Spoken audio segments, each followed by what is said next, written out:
Hola, buenas tardes, Aner, buenas tardes a todos los que estáis Buenas tardes. ahí, al otro lado de las pantallas. En primer lugar, muchas gracias a la Confederación Española de la Abogacía Joven por esta invitación y por permitirme presentaros a vuestro profesor ponente esta tarde. Es Aner Uriarte Codón. Aner es magistrado, especialista por el Consejo General del Poder Judicial en Asuntos de lo Mercantil, ha sido titular del Juzgado de lo Mercantil número 2 de Bilbao y de otros juzgados, pero en la actualidad es juez decano, pronto presidente del Tribunal de Instancia de Bilbao. El tema que ha elegido para esta tarde es el de los MASC y su impacto en el proceso civil tras la Ley Orgánica 1.25. Veréis que os va a trasladar una serie de cuestiones muy prácticas. En esta sesión, que va a durar aproximadamente una hora, Aner expondrá estas cuestiones prácticas que quiere trasladaros, pero va a dejar también una parte final para las preguntas que queráis eh, plantearle, que lo podéis hacer a través del chat que tenéis a la derecha en vuestro menú, ¿de acuerdo? Como os decía, Aner está habituado a su función docente, además de su función de magistrado y actualmente de juez decano, por ejemplo, en formaciones relativas a esta materia que os va a exponer esta tarde. De hecho, os hemos dejado también en el menú de la derecha tanto la presentación que va a utilizar como algunas de las formaciones, por ejemplo, como la que él interviene. No me he presentado, yo soy Nuria Meller, soy responsable de formación online en Aranza y la Ley, y veréis ahí que algunas de las formaciones son de las que ofrecemos en nuestra compañía. Nada más, lo que os decía, estad atentos porque ya veréis que se os va a pasar el tiempo rapidísimo. Así que, Joaner, nada, por mi parte, mil gracias y deseando escucharte como siempre, ¿vale? Adelante, gracias. Muy bien, pues buenas tardes a todos. Y lo primero, agradecer las amabilísimas palabras de Nuria. Ya son muchos años colaborando con ella y muchos años en los que entramos en distintas charlas y jornadas en este modelo de webinar y en otras presenciales, con ella introduciendo y siempre con palabras realmente amables que agradezco. Y agradezco también a la Confederación Española de la Abogacía Joven. Es la primera vez que colaboro con ellos. Espero que a partir de esta jornada pueda seguir colaborando, puesto que hasta ahora ha ido todo sobre ruedas y han sido todo facilidades para exponer esta charla.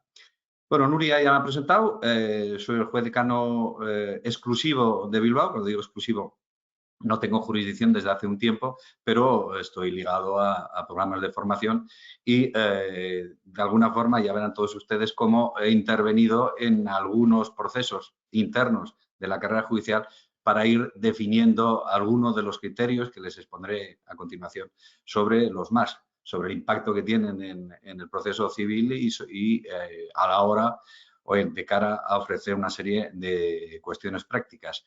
Yo hablaré, como han dicho, 45 minutos, 50 minutos, siempre me paso un poquito de tiempo, espero no alargarme demasiado y luego dejaré tiempo para contestar las preguntas. Yo les animo ya desde aquí a contestar, a realizar todas las preguntas que tengan a bien y no dejen de hacerlo. Esto es una materia nueva, novedosa, estamos en un momento muy inicial, como les explicaré posteriormente, y nadie tiene un criterio claro, es decir, lo que quiero explicar es que no hay ninguna pregunta tonta o, como decía un colaborador de Nuria, que yo siempre le he copiado esa frase, la única pregunta tonta es la que, pudiendo hacerse en estos formatos, no se hace, ¿de acuerdo? Entonces, les animo a participar y intenten preguntar todas las dudas que tengan, porque yo lo que vengo aquí es con una especie de... He tratado de recabar en compañeros míos, magistrados y magistradas en activo de Bilbao, pues una serie de ideas o qué ideas preliminares tienen hacia los MACs y hacia todas las dudas que se van planteando. Bueno, dicho lo cual, antes de entrar directamente en el estudio del concepto, el ámbito de aplicación y hablar del requisito de procedibilidad, yo quería plantear una serie de cuestiones de modo introductorio para situarnos dónde estamos moviéndonos. Estamos en los artículos 2 a 19 de la Ley Orgánica de 2 de enero de medidas en materia de eficiencia del servicio público de justicia. Con esto, el legislador o el gobierno culmina un proceso largo de los últimos años en los que se ha tratado de, desde 3 puntos de vista, de otorgar una eficiencia y una eficacia a la Administración de Justicia. En el ámbito procesal, con el famoso Real Decreto Ley de 6/23, que entró en vigor el año pasado, y con el ámbito procesal reformado o retocado en esta ley orgánica. En el ámbito digital, con la llegada de los medios o las nuevas tecnologías a la Administración de Justicia. Aquí estamos en una webinar a través de la nueva tecnología, webinars que se ocupan o que se tratan o que se utilizan en la Administración de Justicia. Y en esta ley se culmina la tercera pata de esta eficiencia en el ámbito judicial, que es la eficiencia organizativa. ¿De acuerdo? A lo largo del presente año, el 1 de julio, el 1 de octubre y a finales de año, habrá una revolución desde el punto de vista organizativo en los órganos unipersonales, y allá donde ustedes han conocido partidos judiciales, jueces y juezas decanos y decanas y juzgados, pues pasarán a conocer tribunales de instancia, presidentes del tribunal de instancia, secciones del tribunal de instancia y unidades judiciales o plazas judiciales. Y estos son los 3 ejes sobre los que ha pivotado una gran reforma en la Administración de Justicia y a través, como digo, de la vía procesal, la vía digital y la vía organizativa. Lo que pasa es que el legislador ha aprovechado esta última pata, la eficiencia organizativa, para introducir de una manera sorpresiva o no sorpresiva, no tan sorpresiva para algunos, el tema de los medios alternativos de solución de conflictos o controversias, los MASC, con que se introducen de una forma curiosa en la jurisdicción civil y mercantil, como veremos, luego analizaremos el ámbito, estableciendo un nuevo sistema obligatorio para la solución de controversias. Y me explico. En la Administración de Justicia o en la sociedad en general hay distintos sistemas para solucionar los conflictos que se plantean entre particulares. Y nos centramos ahora en la jurisdicción civil / mercantil. El clásico, que ustedes conocen, creo que estoy dirigiéndome a abogados en ejercicio, es los sistemas de heterocomposición, en los cuales una persona busca o entiende o determina cuál es la solución para un conflicto entre las partes, dice cuál es la solución y la impone, la heterocomposición. Eso, el prototipo somos los jueces que decidimos cuál es la solución a la controversia y lo imponemos. Dentro del sistema de heterocomposición existe otra posibilidad en que, pagando a quien tiene que imponer la solución, en este caso el árbitro, pues también oye a las partes y decide cuál es la solución. Frente a ello están los sistemas de autocomposición en los que nos movemos, que se diferencian de los anteriores en que un tercero ya no determina una solución y la impone a las partes, sino que ayuda a las partes a llegar a una solución. Es decir, de alguna forma la escoge de la mano y les lleva hasta la solución a su conflicto. Eso es la autocomposición, en la que rige un criterio voluntario, de manera que no se llega a una solución si alguna de las dos partes que están en conflicto no quieren esa solución. La curiosidad de esta medida legislativa introducida en la ley orgánica es que la autocomposición, teniendo un carácter voluntario, se introduce en la ley de manera obligatoria. Obligatoria para poder pasar, si no llegamos al acuerdo, a un sistema de heterocomposición, para poder llegar al proceso judicial.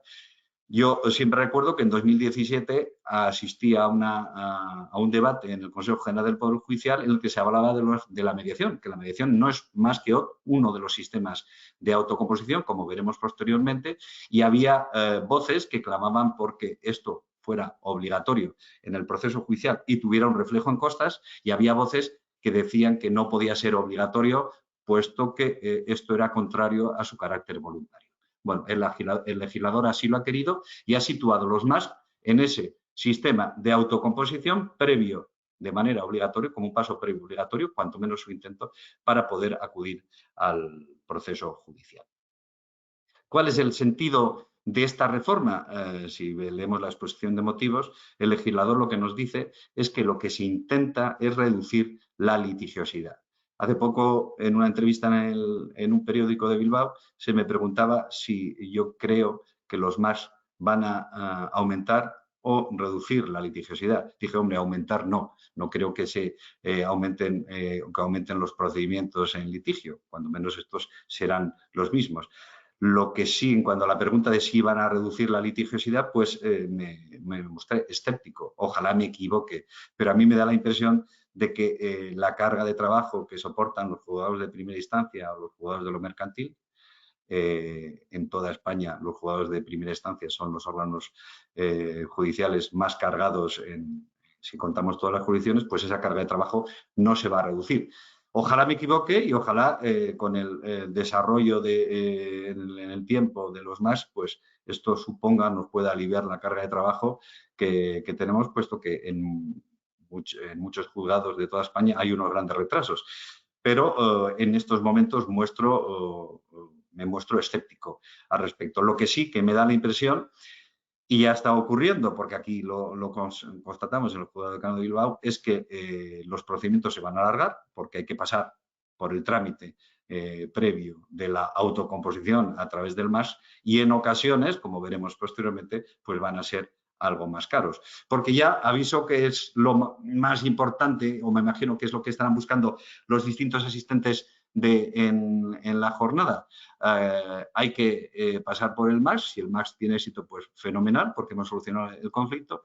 Pero hasta ahora, con lo poco que tenemos, el MAS lo que va a tener importancia es posteriormente en el proceso en dos ámbitos. El requisito de procedibilidad inicial a la hora de admitir o inadmitir la demanda o subsanarla, como veremos, y luego la influencia que tenga el desarrollo del MAS en la posible imposición de las costas judiciales en el procedimiento. Entonces, ¿cuál es mi pronóstico? Que los procedimientos se van a alargar, la litigiosidad no se va a reducir y lo que ustedes como profesionales que cumplen los requisitos de postulación y dirigen a las partes del procedimiento, pues tienen que estar muy atentos a documentar bien el intento de MAS de cara al requisito de procedibilidad y proteger a su cliente para la futura imposición o no imposición de costas. ¿De acuerdo? En cuarto lugar, todo esto entra en vigor el 3 de abril de 2025. El legislador, con una deficiente técnica legislativa, habla de que se aplicará a los procedimientos incoados a partir del 3 de abril, que es lo mismo que hizo con el Real Decreto Ley de 6/2023, que luego ha tenido que ser corregido en el ámbito judicial. Ya no se trata de los incoados, sino se trata de los procedimientos presentados a partir de la entrada en vigor, puesto que se aplica una norma jurídica en el sentido de que un litigante tiene derecho a todo el sistema procesal que estaba vigente en el momento de la presentación de la demanda presencial o telemáticamente en el juzgado decano. Esto es un derecho que se tiene y entonces se tiene que aplicar ese procedimiento independientemente de que se incoe con posterioridad o con anterioridad. ¿De acuerdo? Entonces, nosotros corregimos el Real Decreto 6/23 y corregiremos, sin ningún género de dudas, la Ley Orgánica 1/2025.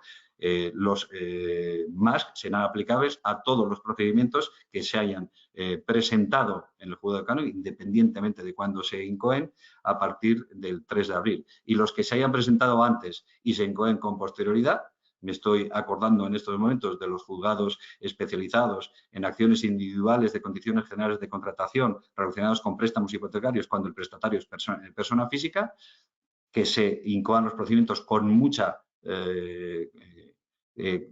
tiempo después de su presentación. Para estos, los presentados antes del 3 de abril, no serán aplicable el requisito del MAS como requisito de procedibilidad.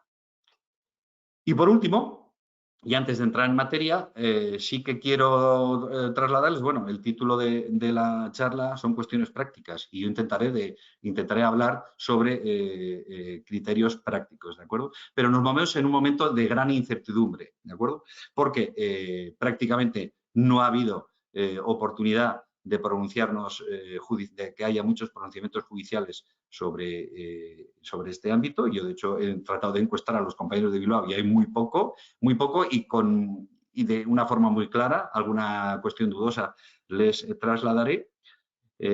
Obviamente, la segunda instancia, que cuando se inadmita una demanda porque el MAS no es correcto, no se ha podido pronunciar todavía, y estamos en un momento muy inicial, puesto que además, algunos de ustedes ya lo conocerán, se presentaron muchas demandas antes del 3 de abril, algunos despachos de abogados hablaban de que funcionan con el 2 de abril como día término, ¿verdad?, para presentar demandas. Todo esto se ha tenido que dar salida aquí en el Decanato de Bilbao y en todos los decanatos de España, y eso hace que haya pocas demandas que se hayan planteado ya con más.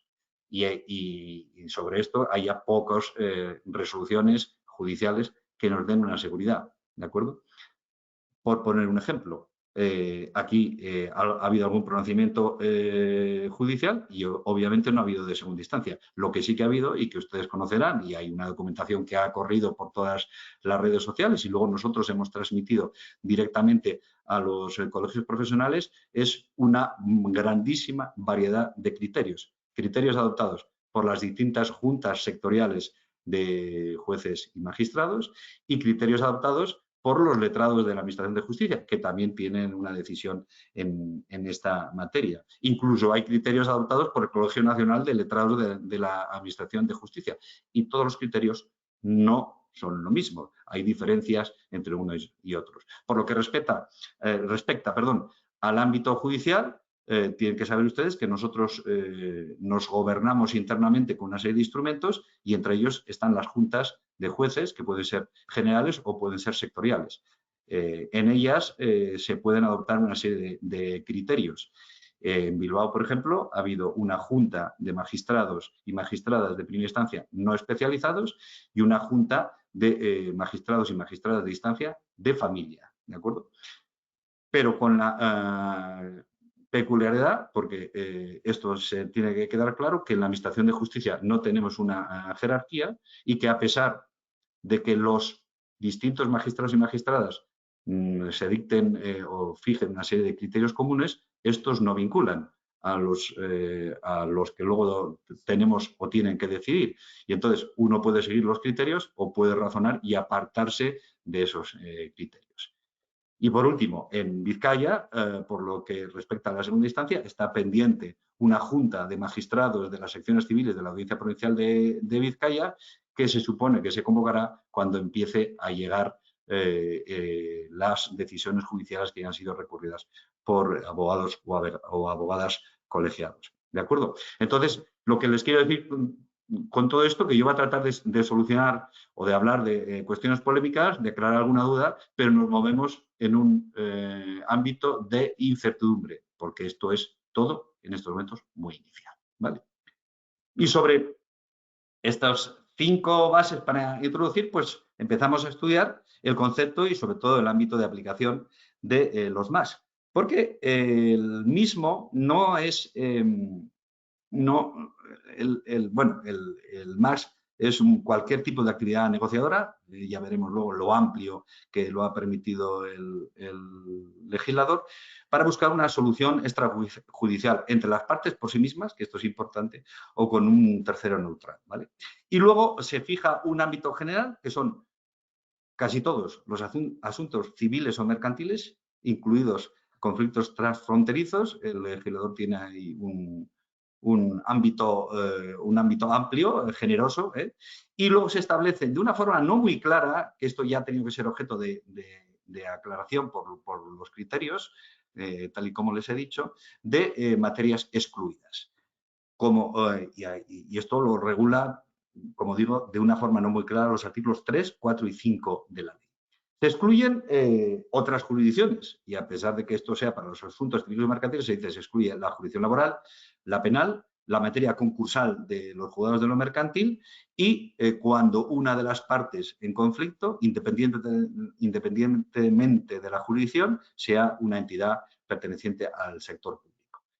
Y luego se excluyen radicalmente, como siempre se excluyó toda posibilidad de negociación en las dos jurisdicciones donde puede coexistir, la penal y la civil, cualquier asunto derivado de la jurisdicción de violencia sobre la mujer. Es decir, lo que está claro es que se excluyen de los MAS todos los procesos civiles que se tramiten en un juzgado de violencia sobre la mujer, que deriven de un procedimiento penal que esté en marcha, que es lo que habilita o arraiga la competencia de familia en el juzgado de violencia sobre la mujer. Se entiende que el MAS implica un acercamiento de las partes y como toda la jurisdicción de violencia sobre la mujer trata de o se articula en función de la protección de la mujer, pues excluye radicalmente. Y luego se fija la obligatoriedad de los MACs en todos los asuntos de la jurisdicción civil, salvo en los que les pongo ahí en el PowerPoint, en los que se entienden excluidos. Básicamente, el legislador entiende que cuando haya un criterio, una necesidad muy urgente o algún criterio de interés público, alguno, porque no todos, es decir, cuando tenemos a menores que hay que adoptar una medida cautelar o personas discapaces, o cuando hay que adoptar una medida rápida o hay que hacer una diligencia preliminar rápida o alguna acción posesoria que necesita una tutela rápida por el legislador, se entiende que en estos casos no es obligatorio el MAS. El criterio es ese. Lo que esté expresamente excluido está excluido, todo lo demás está incluido. Y en todo lo demás hay que intentar, cuanto menos, la negociación para que se pueda admitir la demanda. Lo que ha generado problemas es, puesto que los cambiarios están excluidos, ha generado problemas o dudas si los procedimientos monitorios están incluidos o excluidos de los MAS, porque se excluye especialmente, como ven en el Power, el requerimiento de procedimiento monitorio europeo. Bueno, pues como no se excluye el procedimiento monitorio normal, para intentar un monitorio que, en el caso de que haya una oposición por parte frente a quien se dirija el monitorio, pues se articulará un proceso declarativo. Ya han dejado claros distintos criterios de las juntas sectoriales y las reuniones de los letrados de Administración de Justicia, que sí, que es obligatorio para el procedimiento monitorio. Y la duda que ha hecho que las juntas de familia se pronunciaran se articulaba en materia o en la materia de familia, puesto que solo se excluye expresamente las medidas específicas del artículo 158, ese cajón desastre amplio que hay en el juzgado de familia para plantear unas medidas urgentes en relación a los hijos. Como solo se excluye esto, se ha aclarado por las distintas juntas sectoriales en Bilbao la de familia que todos los procedimientos contenciosos de familia necesitan un MAS, todos. La duda que se planteaba es si esto es predicable de los asuntos de familia de mutuo acuerdo, porque los asuntos de familia de mutuo acuerdo no se excluyen por la ley, sin perjuicio de que esto se ha superado por una cuestión de lógica jurídica, en el sentido de que si se presenta una demanda de divorcio o de separación de mutuo acuerdo, esto ha conllevado una negociación entre los abogados y entre las partes y de esta forma se entiende cumplido el MAS. Y entonces, a pesar de que la ley no excluya estos procedimientos de mutuo acuerdo, ya los juzgados de familia van a admitir cualquier divorcio o separación de mutuo acuerdo sin que venga con el MAS, puesto que, insisto, el llegar al mutuo acuerdo se considera como que rellena el procedimiento. Y lo más curioso es que mientras las medidas cautelares de un proceso civil se excluyen del MAS, se supone que por la velocidad con la que hay que plantear las medidas cautelares, el equivalente dentro del derecho de familia a las medidas provisionales, que también tienen una urgencia, o se supone que se plantean con urgencia, no se excluyen expresamente de los MAS. Y las distintas juntas de familia han entendido que las medidas provisionales sí que exigen un MAS. Se dice en los criterios, salvo urgencia. Y aquí ya empezamos a introducir unos conceptos que van a generar inseguridad, porque cuando no es urgente o cuando es urgente unas medidas provisionales, pueden ser urgentísimas o urgentes. ¿Dónde está la línea? ¿De acuerdo? Y hay algunas voces que critican esta necesidad. Y entonces, pues esto se tendrá que valorar por el letrado o letrada de la Administración de Justicia que admita las medidas provisionales y por el juez que les vaya a juzgar en un momento inicial. Pues esto es muy urgente, pues vale, viene sin más, lo admitimos. Esto no es urgente, pero no mucho, pues entonces no lo admitimos. Ya se advierte de un riesgo de que cuando corramos o necesitamos adoptar una medida pues de pensión de alimentos, una medida urgente cuando se discute la custodia de los hijos menores de edad, pues igual se va a hipertrofiar pues las medidas del artículo 158 o se va a intentar, incluso se puede llegar a intentar, y sobre esto ha advertido ya algún magistrado y magistrada, la posibilidad de acudir o forzar la jurisdicción de violencia sobre la mujer para ir rápidamente a que se adopten medidas provisionales en el juzgado de violencia sobre la mujer previo procedimiento penal y luego pasar en su caso, o volver al procedimiento declarativo. Para mí es de lo más criticable desde mi punto de vista, y esto es una opinión personal, no excluir las medidas provisionales atendidas a su urgencia de los MAS.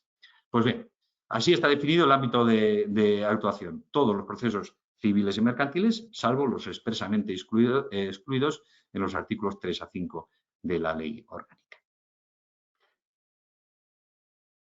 A continuación, y esto es muy importante, la ley en sus artículos 14 y 19, de una forma pues, un poco sin estar perfectamente articulada, define o determina las modalidades de los MAS, las modalidades a las que pueden acudir las partes para intentar, en esta vía de autocomposición, que un tercero lleve a las partes de la mano para llegar a un acuerdo. Permite, porque estamos aquí introduciendo también la eficiencia digital, que este MAS se desarrolle presencialmente. Lo normal es que se negocie pues, en una mesa sentado, ¿verdad? De cara a cara, o permite que se haga de manera telemática. Y entonces, ahí les pongo en el Power que hay dos grandes bloques, ¿vale? El MAS se puede realizar sin ese tercero que nos autocompone y nos podemos autocomponer entre partes, ¿de acuerdo? Y entonces cabe la negociación directa, menos mal, para todos ustedes a la hora de plantear una demanda, que se puede realizar entre las partes. Un demandante puede, porque no es necesario el requisito de postulación para esta vía extrajudicial, y un demandante puede ofrecer un MAS a un demandado. Tendrá que saber un poquito para hacerlo bien y cumplir cuanto menos el requisito de procedibilidad. Podrá ser entre abogados. Pues si uno conoce al abogado de la parte demandada, pues se le podrá ofrecer un MAS. Y una duda que se planteaba es, ¿puede ser entre el abogado de la parte demandante y el demandado? Porque no sabemos si el demandado tiene abogado, pues se entiende que también se puede plantear directamente la negociación. Esto es algo que muchos de ustedes que estarán habituados antes del 3 de abril a plantear distintas acciones judiciales, pues ya hacían, ¿verdad? Porque muchas veces se buscaba un acuerdo. Ahora hay que intentar hacerlo un poquito mejor y documentarlo, puesto que luego nos van a exigir en el momento inicial del procedimiento, si no triunfa en la negociación, nos van a exigir que se cumplan los requisitos previstos en la ley. Pero bueno, esto será lo habitual. Y luego cabe también la oferta vinculante comercial, que es una de las otra posibilidad directa entre partes, sin un tercero, en el cual, bueno, se hace una oferta vinculante directamente porque la negociación directa no se tiene por qué hacer una oferta concreta, sino que se puede empezar a negociar sobre unas bases. En la oferta vinculante confidencial, con un requisito de confidencialidad adicional, lo que se hace es una concreta postura que se acepta o no se acepta, ¿vale? Y frente a ellos tenemos la posibilidad de que entre un tercero neutral. Y aquí la ley pues, abre las posibilidades a todo lo que les pongo ahí. Se habla de derecho colaborativo delante de un abogado y o terceras personas neutrales. Ante mediador tenemos la famosa Ley 5/2012, que se hizo hace 13 años, que sirvió para ese boom de la mediación hace 12 años, que luego sirvió en la materia concursal para guiar los acuerdos extrajudiciales de pagos ya derogados, y ahora pues se aprovecha, pues puede acudir al MAS a través de la mediación. Pero a veces se confunde y se dice que el MAS es la mediación obligatoria. No, la mediación es uno de los tipos de MAS tal y como prevé la ley. Se puede hacer la conciliación ante notario, legislación notarial, ante registrador, ante el letrado de la Administración de Justicia. Se puede hacer ante el juez de paz, que se va a convertir con esta ley orgánica 1/2025 en la oficina municipal, pero que va a tener funciones de conciliador. Conciliación privada ante conciliador, que todavía no se ha regulado expresamente quién puede ser conciliador, y la opinión de una persona experta e independiente, entiendo yo, que según la materia. El criterio que se adopta en esto se desprende de la propia ley. Es un criterio amplio.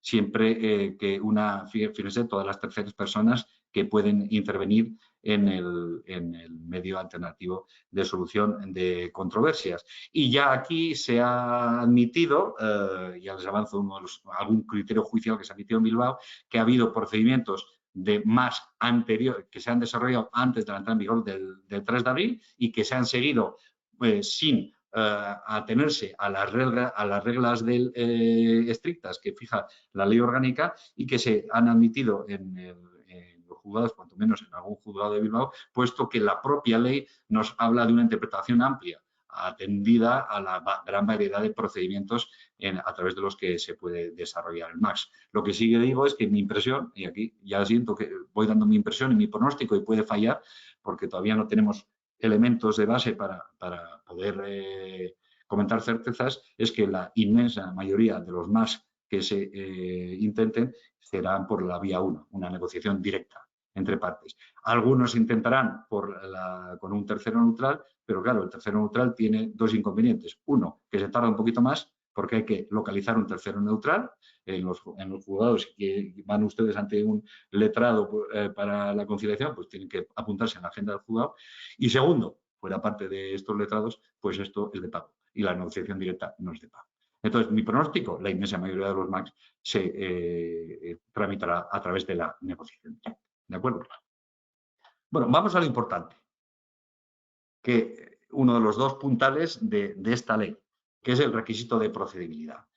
Si mi pronóstico pesimista se materializa, pues en la inmensa mayoría de las ocasiones no se reducirá la litigiosidad, ustedes no podrán solucionar la controversia negociando con el demandado, con el abogado del demandado o a través de un tercero, y entonces no les quedará otro remedio que acudir a la heterocomposición ante nosotros y presentar la demanda como siempre se ha presentado.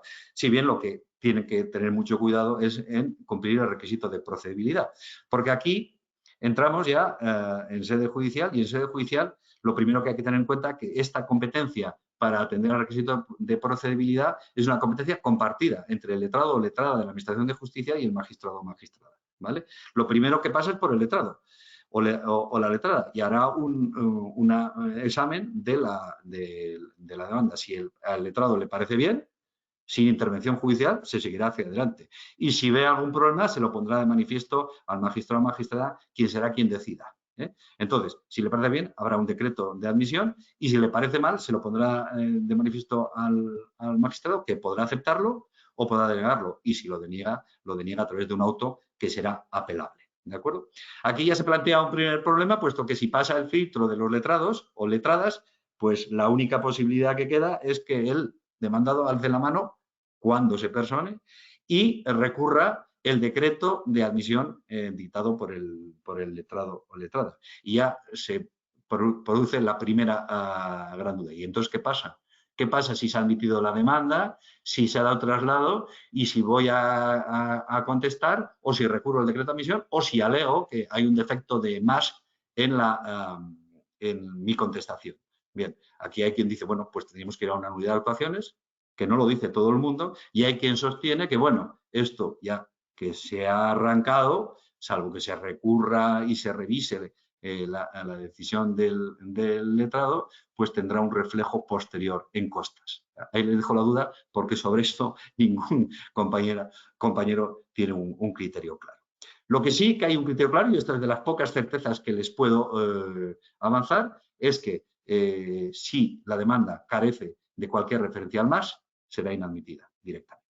¿De acuerdo? Y si hay una referencia más, pero es incompleta, se requerirá para la subsanación. Y aquí entrará en juego, que en algún momento entrará en juego, toda la doctrina constitucional del derecho a la tutela judicial efectiva, en el sentido de que, bueno, si yo hago las cosas a medias, pues se me tiene que permitir subsanar y no expulsarme del procedimiento directamente. ¿Vale?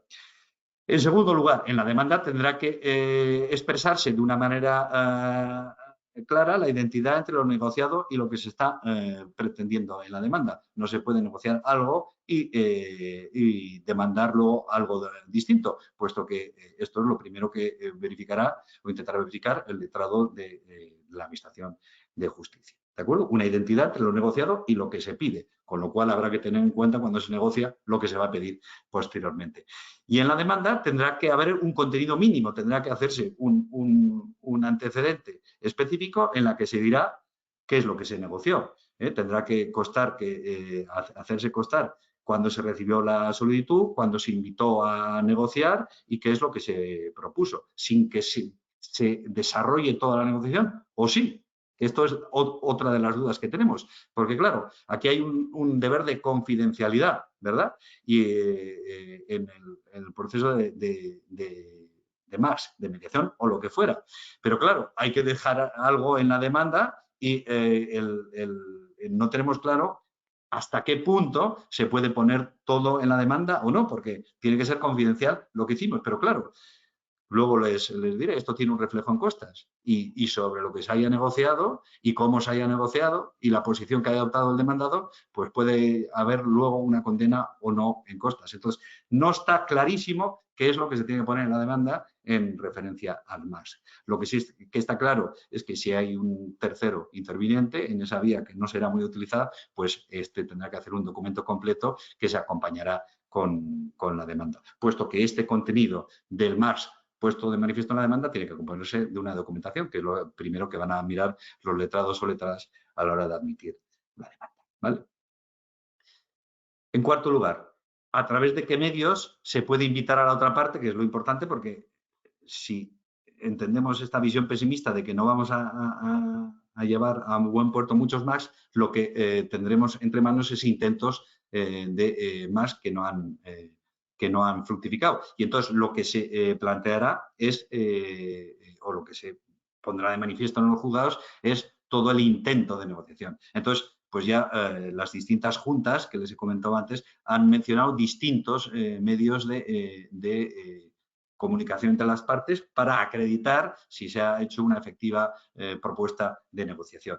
Y ya pues se admiten, en general ahí les pongo los burofaxes, requerimientos o actas notariales, los correos certificados con acuse de recibo, los correos electrónicos con constancia de envío y recepción, medios que se hayan podido pactar por las partes en una relación contractual previa a la hora de plantear demandas posteriores y en su caso los MAC, si es que la negociación contractual lo permite.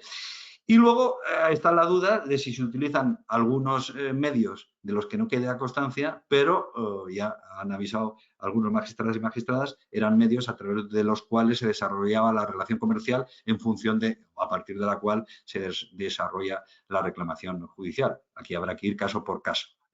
Pero todo lo primero que les he puesto, en la interrogación les pongo mi idea, pues han sido comúnmente admitidos en las distintas juntas que les he señalado.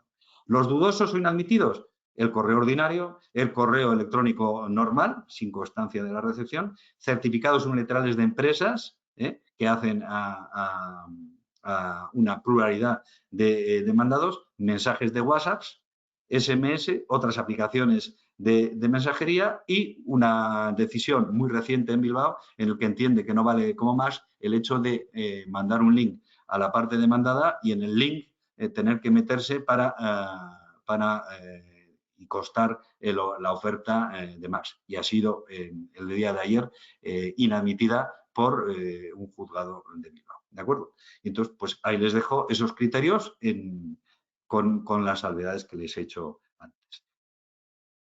En cuanto a la modalidad, tenemos la modalidad de negociación directa y tenemos la modalidad de intervención de un tercero. Pero puede pasar, que ya ha pasado, o pueden ser estrategias de letrados o estrategias letradas, que hay una posible discrepancia en cuanto que un demandante propone una negociación directa y un demandado dice que no, que quiere otro medio o quiere el recurso a un conciliador o a una persona experta independiente o al derecho colaborativo.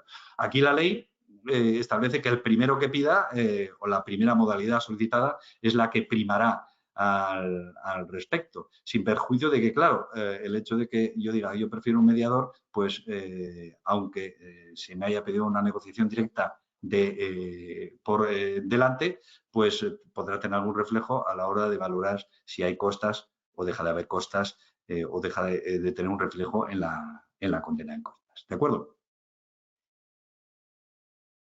Ahí les pongo lo que he sacado, lo que he extraído de las distintas juntas de jueces y las reuniones de los letrados de la Administración de Justicia sobre criterios dudosos que más o menos tienen un común denominador, sin perjuicio que no todas las juntas, como digo, recojan lo mismo. ¿De acuerdo? Cuando exista un ignorado demandado, la opinión general es que no será necesario el MAX. Pues no hay un ignorado demandado. A través del procedimiento judicial se busca al demandado con los medios previstos en la ley y no será necesario el MAX.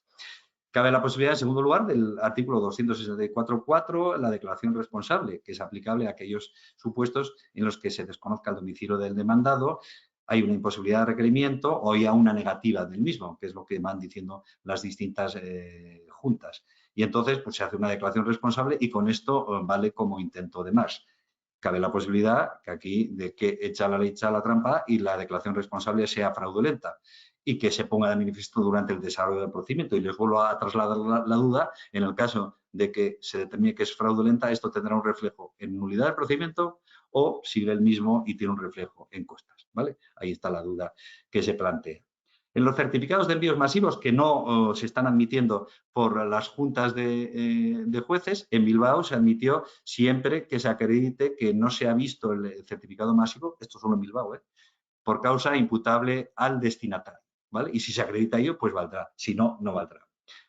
En los supuestos de reconvención, litisconsorcio o intervención provocada, la idea general es que no será necesario el MAS, porque en todos estos casos es incompatible el plazo para la reconvención o el desarrollo del litisconsorcio o intervención provocada con el planteamiento del MAS. Pero ya les digo que en Bilbao el tema de la reconvención fue muy dudoso y no se introdujo expresamente en los criterios, puesto que iba a ser una decisión jurisdiccional que se adoptara en cada caso. Esta posición de Bilbao se puede reproducir en los distintos partidos judiciales de España donde ustedes litiguen. El Colegio Nacional de Letrados de la Administración de Justicia dijo que había que hacer dos intentos, no entendimos expresamente porque la ley habla de un intento, pero podrá haber letrados de la Administración de Justicia que se acojan al criterio fijado por el Colegio Nacional suyo. Y ahí les dejo otra incertidumbre. Está claro que la reclamación del artículo 7 de la Ley de Circulación de Vehículos a Motor tendrá la consideración de más, salvo que se demande a alguien más que a la aseguradora, en cuyo caso, en Bilbao ya se dijo que había que plantear el más frente a esos otros codemandados que no fueran la aseguradora. La disposición adicional séptima de la ley, en litigios en materia de consumo, deja claro que la reclamación extrajudicial previa al empresario profesional vale como más. Luego tenemos la especialidad del artículo 439 para los juzgados especializados en préstamos hipotecarios. Y luego tenemos un criterio de Bilbao que genera un poco de discordancia con la disposición adicional séptima que dice que para los préstamos personales, tarjetas revolving, microcréditos o contratos, contratos similares será necesario acudir a un MAS, con lo cual puede que esa reclamación extrajudicial, si no se adecúa a los requisitos que les vengo contando, pues en Bilbao no se admita, o puede ser que posteriormente el criterio judicial pues corrija el criterio adoptado por los compañeros y las compañeras de Bilbao, ¿vale? Les pongo ahí todos los elementos que he obtenido dudosos del estudio de las distintas juntas, sin perjuicio de que seguro que si hay preguntas me plantearán algún supuesto dudoso que no está aquí y del que podemos hablar. Y si hiciéramos pues, una charla dentro de 2 o 3 meses, pues tendremos más supuestos dudosos, porque la realidad judicial nos habrá ofrecido otros criterios, ¿vale? Con esto he tratado de extraer todos los criterios que tenemos. Y entonces, la última será, como requisito de procedibilidad, habrá que tener en cuenta los plazos de terminación del MAS para poder acudir a la demanda, ¿de acuerdo?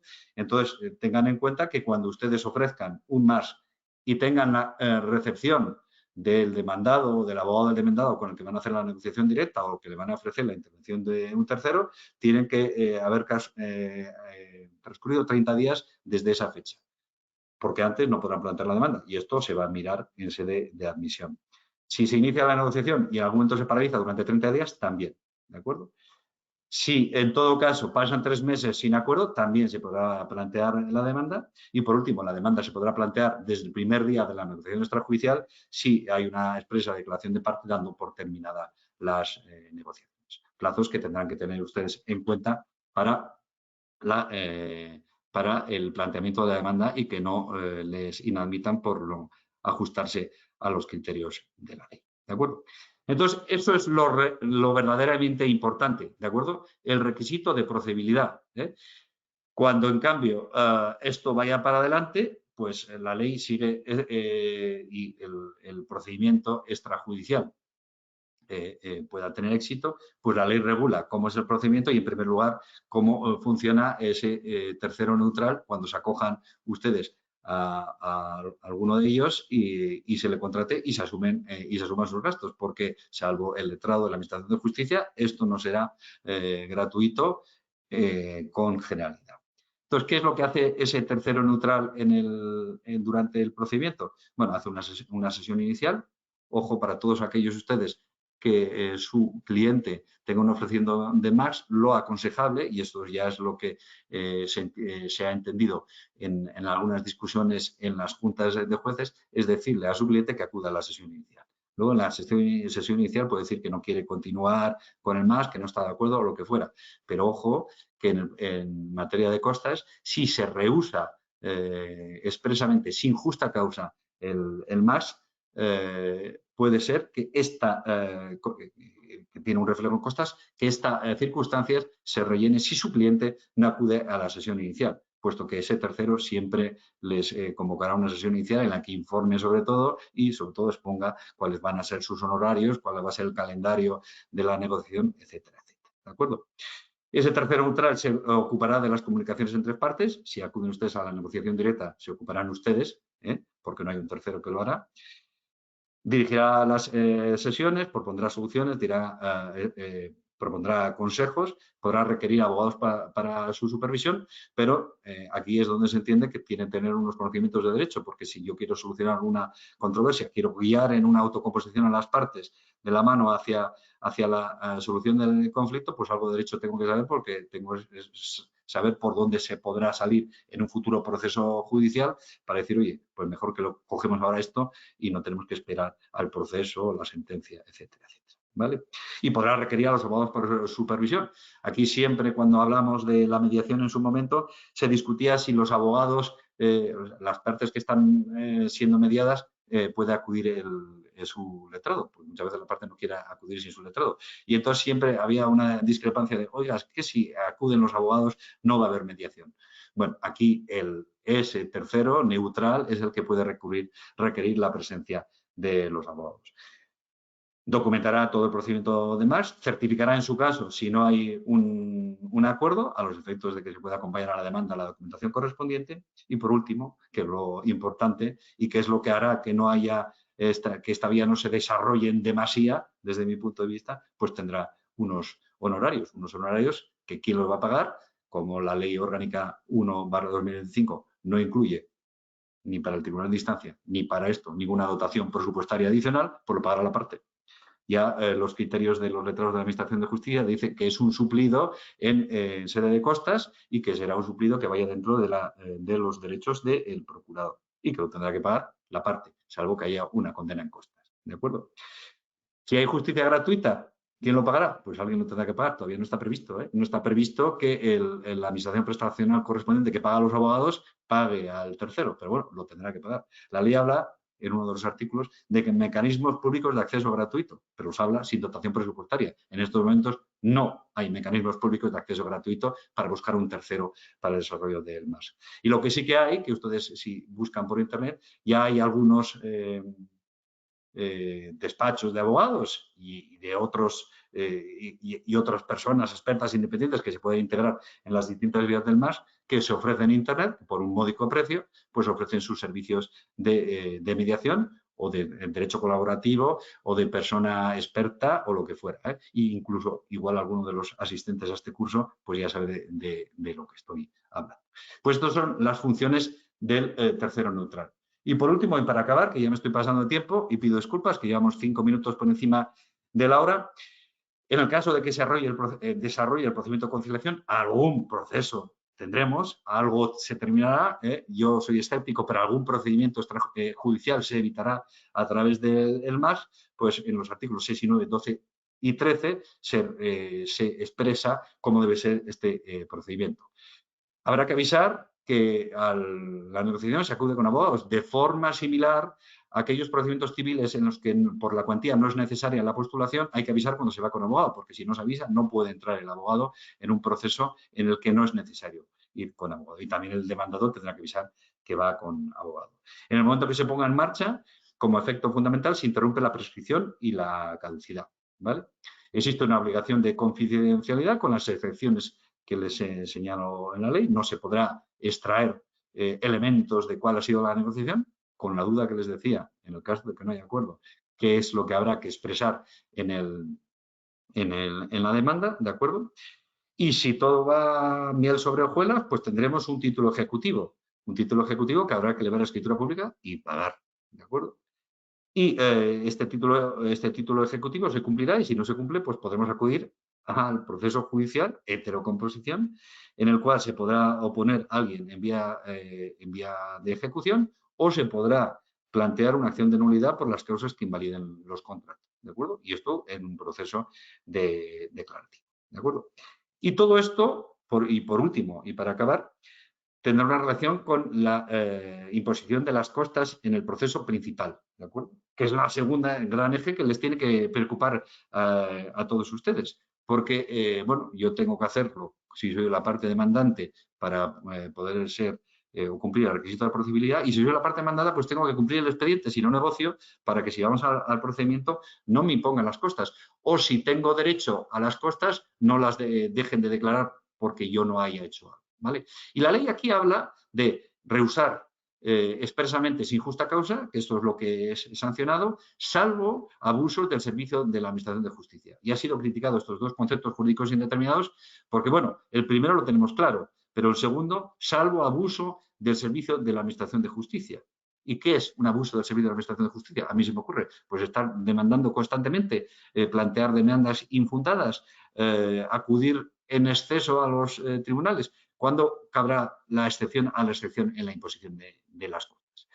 Esto se irá determinando con el desarrollo de procedimientos judiciales. Pero yo sí que les recomiendo que si ustedes tienen una parte demandada, le digan al demandado que atienda, que si es una negociación directa, que acuda al momento que se le emplaza, que coja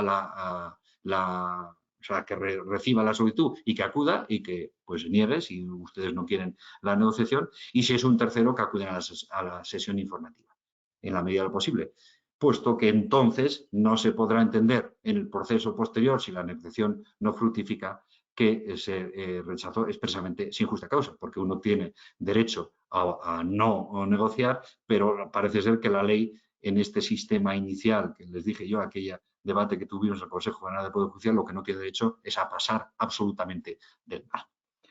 Y por último, una vez terminado el MAX, recuerden, y con esto acabo la exposición, que tienen un año para plantear la demanda. Si pasa un año desde el inicio del MAX sin plantear la demanda, tendrá que iniciar un nuevo MAX porque el inicial habrá, o un nuevo intento de MAX porque el inicial habrá caducado. ¿De acuerdo? Creo que me paso 8 minutos de la hora. Pido disculpas y abrimos, yo no tengo prisa, el debate o el turno para preguntas y si es que hay. Espero que se haya generado alguna duda todo lo que les he dicho. Muchas gracias, Aner. No te preocupes por el tiempo y sí, tenemos varias preguntas. Genial. Vamos a pasar ahora al turno de preguntas. Y te traslado la primera. Nos dice Luis, ¿se puede considerar mala fe procesal si se plantea una oferta vinculante superior a 2.000 euros a una persona sin especificar que necesita representación de un abogado?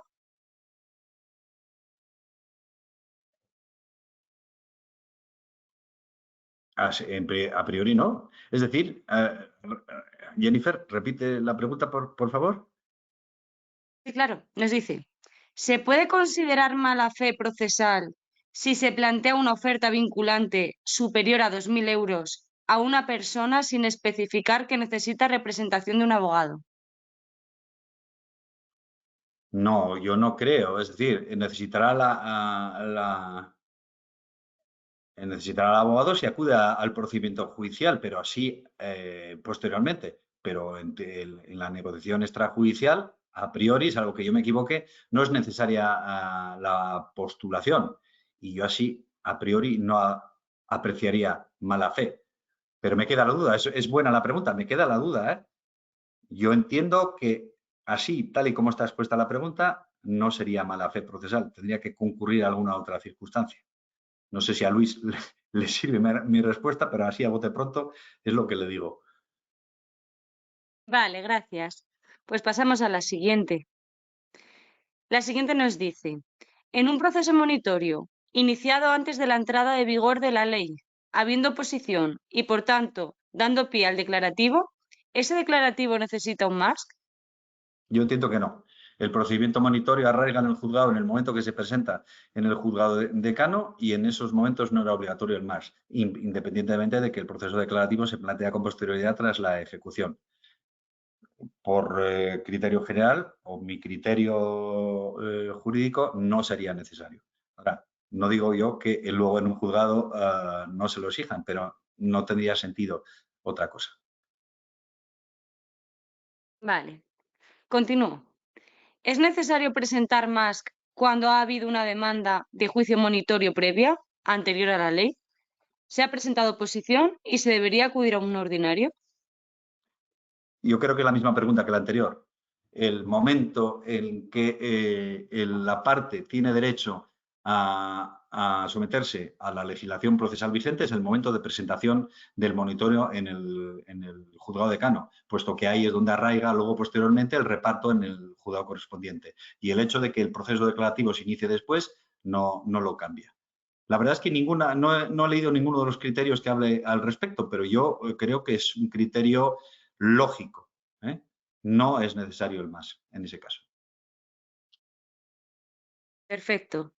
Pasamos a la siguiente. Nos dice, un correo electrónico con confirmación de debida entrega al destinatario enviado por el servidor, por ejemplo, Outlook, ¿sería válido? Yo entiendo que sí. Yo entiendo que sí.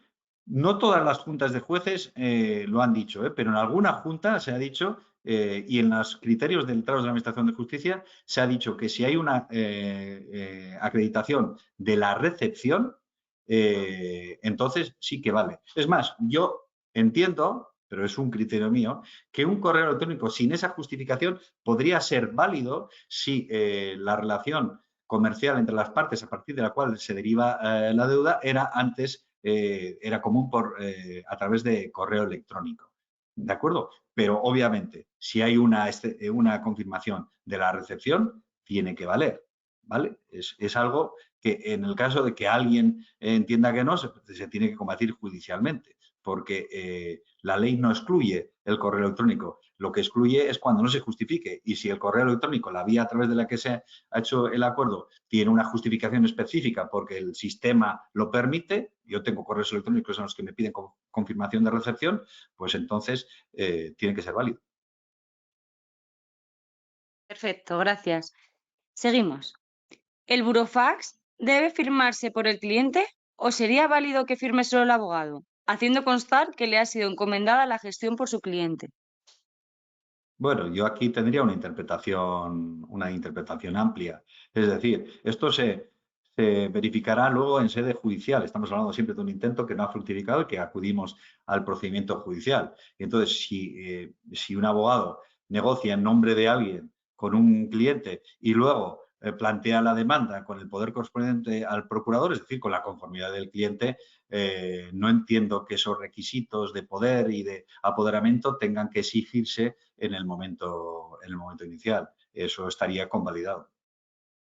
Otra cosa es que quien hace la pregunta, pues claro, se trata de asegurar y de hacerlo todo correctamente, pero entiendo que no sería estrictamente necesario.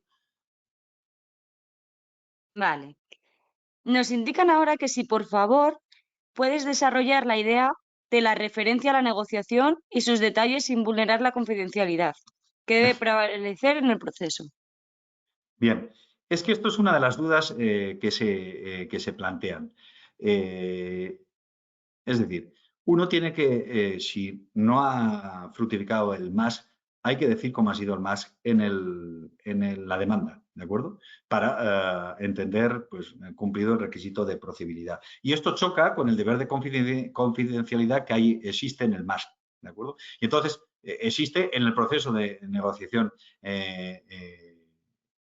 extrajudicial. Entonces, claro, son dos artículos o dos normas legales que chocan entre ellos. Entonces, A la hora de interpretar en los criterios, pues lo que estamos diciendo es, bueno, tiene que costar, en primer lugar, que se ha hecho la solicitud, que se ha recibido esa solicitud de negociación en un momento dado. Tiene que costar también qué es lo que se ha negociado, no con todo el detalle que se exigiría, o sí, no, porque hay un deber de confidencialidad, pero tiene que decir, oiga, es que yo he reclamado 70.000 euros, porque luego en la demanda estoy reclamando 70.000 euros, ¿de acuerdo? Entonces, no queda claro ese deber de confidencialidad, cómo se tiene que conciliar con lo que tengo que expresar en la demanda y con la documentación que tengo que expresar en la demanda para cumplir el requisito de procedibilidad de que lo he intentado. Y entonces, por eso, las distintas juntas pues dicen, bueno, pues como mínimo, la propuesta, la recepción de la propuesta y qué es lo que, sin detallar, qué es lo que se ha negociado para que el letrado de la Administración de Justicia y luego el juez o magistrado pues entienda que hay una identidad entre lo negociado y lo negociado y lo reclamado judicialmente. No es sencillo, ¿eh? No es sencillo porque son dos normas que aparentemente chocan entre las mismas y que esto se tendrá que ir desarrollando poco a poco. Y luego, esto se complica más si luego se va a pedir una imposición de costas o una no imposición de costas en función de si se ha rehusado sin justa causa o no sin justa causa. Y entonces también tendremos que pasar por el asunto pues de puntillas, porque igual se practica prueba en el procedimiento sobre cómo se ha desarrollado el MAS, igual vulnerando la confidencialidad para de cara a un procedimiento crucial en la sentencia respecto a las costas. Ya digo que la pregunta no es mala y que la respuesta no es clara y que el desarrollo de los procedimientos pues nos irá dando luz al respecto. ¿Vale? Espero haber ayudado un poco a quien hace la pregunta. Muchas gracias. Continúo. Si el MASC ha tenido lugar entre letrados, por ejemplo, proposición, modificación de medidas y contestación negativa, ¿cómo debe acreditarse a efectos de procedibilidad salvaguardando la confidencialidad de comunicaciones entre letrados? La pregunta, que tiene su interés, vuelve a ser la misma que lo anterior. Pues yo lo que haría es decir, bueno, pues se intentaron de una forma más genérica, se intentaron modificar las medidas y hubo un rechazo por parte del demandado. Y con esto, si esto se ha documentado, la recepción, y se ha documentado pues que en algún momento se ha reunido presencial o telemáticamente, entiendo que ningún letrado o letrada de la Administración de Justicia lo entendería insuficiente. Entonces, acudir a algo genérico, pero decir, intenté modificar las medidas adoptadas en la sentencia de divorcio tal, y de contrario se negó, pues de una forma más genérica, pero que quepa o que haya una identidad entre lo que se pida luego en la demanda de modificación de medidas. Gracias por la aclaración. Continúo con la siguiente y nos dicen, sobre el requisito de procedibilidad, ¿se puede hacer una oferta vinculante confidencial donde, por decirlo así, la rebaja en la pretensión del actor sea muy pequeña o ínfima? Es decir, oferta en la que el actor casi no renuncia o cede. Sí, sí, no veo por qué no. La oferta vinculante confidencial quiere decir que se hace una oferta concreta que se coge o se deja, que es la modalidad frente a los otros vías de más en que la solución está más abierta. Sí, pues se puede hacer ínfima, o incluso sí, claro. Otra cosa es que luego se coja de contrario, si es ínfima, pero por poder hacer se puede reclamar el 100%. También una oferta vinculante confidencial, diciendo sin intereses, pues sí. Perfecto. Ahora nos preguntan, ¿se conoce criterio de procedibilidad en el caso de supuestos de demandar a una herencia yacente que se desconozca integrantes? Mismo que Bueno, ignorado paradero. si se desconocen los integrantes de la herencia yacente, yo creo que estamos dentro del concepto de ignorados demandados y que no es necesario realizar el MAS, que eso es uno de los criterios que les he avanzado y que es común en las distintas juntas que he estado estudiando. Perfecto. Nos dicen ahora, en supuestos del turno de oficio en los que no haya un abogado contrario, ¿está previsto un mecanismo para que los costes del mediador y del envío de los requerimientos extrajudiciales sean asumidos por la Administración? ¿Debe No. adelantarlos el beneficiario de justicia gratuita, su abogado? Hombre, debería decirse, porque claro, el tercero neutral tiene derecho a cobrar. Entonces habrá que decirse, oiga, que tengo justicia gratuita, pero bueno, pero habrá que decirlo en algún momento dado, porque si encomendamos a un mediador, a un conciliador, una persona experta independiente, una negociación, pues la persona normalmente dirá, bueno, mis honorarios son estos, entonces tengo justicia gratuita. Bueno, entonces a ver si me meto en esto, porque a la primera pregunta que se hacía, no está previsto. En estos momentos no. Tenemos una ley, esto es una de las críticas que siempre hacemos, que se hacen con cero dotación presupuestaria adicional y en estos momentos no hay nada previsto al respecto. Otra cosa es que las administraciones prestacionales, en Euskadi el gobierno vasco, pues vayan adoptando medidas, pero en estos momentos no. Perfecto. La siguiente. Nos preguntan que si es posible acudir al acto de conciliación judicial. Sí, sí, sí, claro. Y este además es gratuito. Lo que pasa es que habrá que meterse en la agenda del juzgado correspondiente o, en su caso, en la agenda del letrado o letrada de la Administración de Justicia. Vale. Nos dicen ahora, buenas tardes, ¿cómo podemos acreditar la negociación entre abogados? Es decir, el artículo 23 del Estatuto General de la Abogacía y el artículo 5.3 del Código Deontológico de la Abogacía establecen que las comunicaciones entre abogados están protegidas por el secreto profesional. Entonces, no podremos presentar ningún correo que acredite dicha negociación si a la otra parte no le interesa dar su consentimiento. Pues es buena pregunta. Sí, no, desconozco estos preceptos del Estatuto General de la Abogacía, pero vamos, habrá que presentar el, el correo invitando a negociar con la justificación de la recepción, con todas las salvaguardas que he dicho para mantener la confidencialidad. Pero si el Estatuto de la Abogacía no permite presentarlo, pues hay un problema, porque si se dice que se ha negociado pero no se aporta documentación, el letrado o letrada va a pedir la subsanación. Y si no se puede presentar, pues estamos en un callejón sin salida. Otra cosa es que esto tiene, si se presenta, tiene una sanción en el ámbito deontológico y luego los colegios profesionales entiendan que la única forma de acreditar el intento de más para que se pudiera admitir la demanda es presentándose correos y entonces luego no hay una sanción. Pero si eso es algo que no se puede hacer, yo no encuentro otra salida. O saltárselo directamente y, repito, que el colegio luego no sancione. Perfecto. Nos dicen desde Palma de Mallorca. Un burofax proponiendo una negociación y ofreciendo un calendario de pagos es una oferta vinculante. ¿Hay que expresamente decir oferta vinculante en tal caso? Sí, sí, hay que decir expresamente una oferta vinculante. Si se propone un calendario de pagos y no se dice que es una oferta vinculante, es algo que queda abierto a la negociación y se inicia de esa forma. Hay que decirlo expresamente, claro. Vale. El hecho de negarse a someterse a MASC sin justificación puede llegar a conllevar que a un beneficiario de justicia gratuita se le pueda exigir el pago de las costas, o pese lo dispuesto en la ley prima el beneficio de justicia gratuita.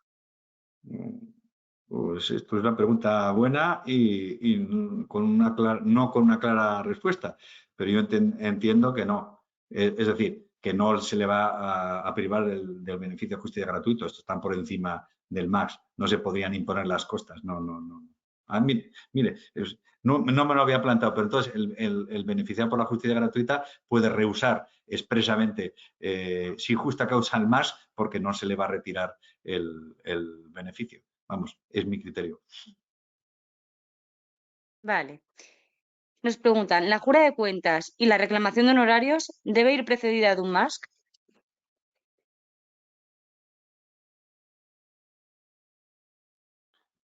Pues no está excluido, ¿no? Es buena pregunta, ¿eh? Pero si no está excluido, pues se lo digo con todas las dudas del mundo. En principio Vale. sí. ¿Y se podría sustituir el MASC por el acto de conciliación al juzgado de paz? Sí, sí, sí, sin duda. Oficina municipal a partir de la entrada en vigor del tribunal de instancia, ¿eh? Genial. Sobre el requisito de procedibilidad, en caso de ser un MASC ante tercero, ¿La demanda de conciliación de la ley de jurisdicción voluntaria se considera Musk y cumple el requisito? Sí, siempre que se haya desarrollado la conciliación. Ese desarrollado, es decir, se haya ido a conciliar y no se hayan puesto de acuerdo. Perfecto. Andrea nos dice que no le ha quedado claro si el arbitraje se encuentra recogido como modalidad del Musk. No, igual me he expresado mal. No. Cuando estaba introduciendo qué es un MAS, estaba diciendo que los MAS son los sistemas de autocomposición, en los cuales un tercero intenta llevar a las partes a un acuerdo voluntario. El arbitraje es lo otro, es uno de los ejemplos de heterocomposición. Los que hacemos heterocomposición somos los jueces y los árbitros, ¿vale? Los jueces vienen aquí, decidimos cuál es la solución y la imponemos, y los árbitros también deciden cuál es la solución y les imponen, y además cobran sus honorarios. Pero igual me expreso mal y lo aclaro, el arbitraje no es más, es otra cosa. He hablado del arbitraje para centrar en lo contrario la autocomposición, que es lo que son los más. Vale, gracias. Nos dicen, en materia de consumo, como procedimientos masivos de derecho bancario, ¿considera que no es necesario acudir previamente a un Musk? No, sí, hay que acudir más. Lo que pasa es que la disposición adicional séptima de la ley, si la leen ustedes, dice que el requerimiento extrajudicial al prestador de los servicios, al consumidor, valdrá como más. Pero no están excluidos. Es decir, tendrán que acreditar que hubo ese requerimiento extrajudicial. Vale. En la expresa declaración de parte dando por finalizado el Musk, ¿es de una de las partes o tiene que ser de ambas partes? Yo entiendo que puede valer por una de las partes. Ha habido una negociación, no hay negociación, hago una expresa declaración y me voy directamente a la demanda. Y si no consigues conocer el domicilio correcto del demandado de ninguna forma, creo que va en Entonces, relación a alguna pregunta anterior. Entonces, ahí es lo procedente es la declaración responsable. La declaración responsable de que no he podido conocer el domicilio del demandado y por eso no he intentado el MAS. Para eso está el 264.4, creo que es de la Ley de Enjuiciamiento Civil. El problema es lo que decía yo, y repito lo que he dicho en la explicación, que la declaración responsable sea fraudulenta. Es decir, no se ha hecho lo necesario para buscar el domicilio. ¿Y qué pasa si luego el demandado dice, oiga, que tenía un domicilio que yo podía saber? Y entonces, la gran duda, que es una de las muchas incertezas que les he transmitido, es qué pasa si durante el desarrollo del procedimiento se determina que esa declaración responsable no fue del todo correcta. Hay quien sostiene que tenemos que ir a una nulidad de procedimiento y hay quien sostiene que esto tiene que tener, que no es nulo el procedimiento, que sigue adelante, pero tiene un reflejo en costas. ¿Vale? Y la realidad judicial nos dará o quitará razones. Muchas gracias. ¿Es posible que en una demanda de ordinario que proviene de un monitorio donde se han opuesto se requiera acreditar más? No, yo creo que esa pregunta ya la hemos contestado antes. El MAX se tiene que acreditar en el inicio del monitorio, luego en la demanda ya no. Vale, yo creo que son preguntas un poco en relación a respuestas que ya se han dado. Por ejemplo, ahora nos dicen, si hay alguna negociación entre letrados y si hay consentimiento por ambos letrados para aportar esos mails, ¿se tiene cumplido el requisito del MASC? Sí, claro. Entonces solucionaríamos el problema que ha planteado antes el compañero. Entonces sí, seguro. El tema es si no hay ese consentimiento y estamos vulnerando una norma deontológica, que yo les voy contestando según me hacen, porque no me hacen la pregunta, porque no lo había pensado. ¿eh? Pero entonces, si hay consentimiento de todos los abogados, pues no tengo ningún problema, claro que vale más. Jimena nos dice, ¿qué pasa si se envía una oferta vinculante por burofax, conserva la confidencialidad y si nos responden? Bueno, pues entonces, pues se puede, y si no se responde, pues se puede plantear la demanda directamente, acreditando que se ha enviado esa oferta. Vale, estoy revisando los mensajes. Llegan muchos mensajes diciendo que enhorabuena por... Te estoy trasladando todas las preguntas, pero hay muchos de enhorabuena por la ponencia, que muchas gracias. Se agradece. Que han llegado muchos mensajes. Entonces, entre los mensajes de agradecimiento y las preguntas es como que ir un poco rebuscando. Mira, nos dice Isabel, ¿cuál es el criterio de Musk y relación con la imposición de costas? ¿Simplemente haber sido colaborativo? No, no hay un criterio, ¿eh? Ojo, ¿qué es lo que he querido decir? Es decir, en las costas se van a valorar dos cosas. Si una parte ha rechazado expresamente, sin justa causa, participar en el MAS, y luego el otro criterio que me parece oscuro y me parece que va a generar problemas es el abuso de la Administración de Justicia, que es la excepción a la excepción, ¿vale? Es decir, si una parte ha rehusado expresamente a participar en el MAS sin justa causa, se van a alterar las costas, ¿eh? Si no se iban a imponer, se pueden imponer, y si se iban a imponer, no se imponen a quien haya rehusado expresamente sin justa causa, ¿de acuerdo? Y frente a ello está la excepción, que es salvo que haya habido un abuso del servicio de la Administración de Justicia, que no acabo de ver en qué concepto se puede encajar, salvo que sea un excesivo o un abusivo planteamiento de acciones, en cuyo caso uno dice, pues mira, ya me han planteado tantas veces esta demanda y yo, como me han planteado otra demanda y ha sido varias veces en las que he rechazado, no quiero participar en más. Entonces, si eso se acredita, es la excepción de la excepción, ¿vale?